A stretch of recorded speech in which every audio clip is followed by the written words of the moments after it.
Mahoning County is on track to set a record for most early voters in a non-presidential election. The Mahoning County Board of Elections says more than 16% of all eligible voters in the county already voted. That's up by more than 4% from 2014. 27 First News reporter Nathan Lahota went down to the election board. He's live with the numbers and why more voters are turning out. Mandy, the Deputy Director of Mahoning County Board of Elections, Tom McCabe, estimates that voter turnout will be more than 50%, which hasn't been done since the governor's race in 2006 when it was Ken Blackwell versus Ted Strickland.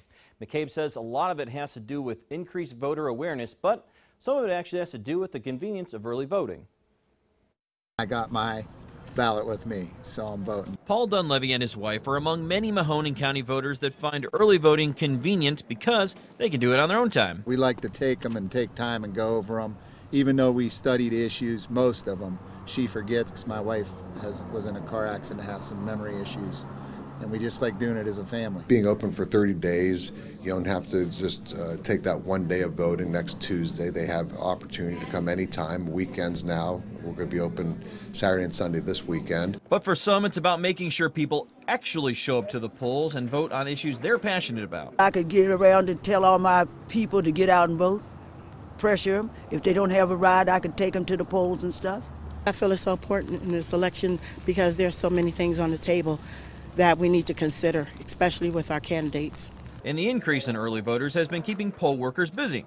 The Deputy Director of the Mahoning County Board of Elections, Tom McCabe, says you don't need much to cast that ballot before Election Day. When you come here to early vote, you're actually voting an absentee ballot in person.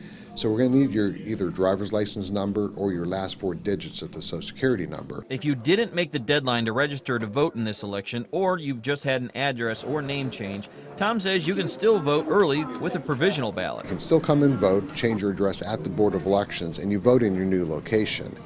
But it's called a provisional ballot because those ballots aren't counted for 10 days after election. Which gives them time to make sure votes aren't fraudulent or inaccurate. It gives each local boards of elections that time to make sure you were registered either in the different precinct, a different neighborhood, or even a different county in Ohio. Tom says that about 95% of those provisional ballots end up counting in the official total, which happens 30 days after the election day. Now, here are the numbers so far in early voting. In Mahoning County, 28,352 of the 169,316 of all eligible voters are already cast their ballots here this year, compared to 2014, where they had about 21,000 of the 164,304 voters.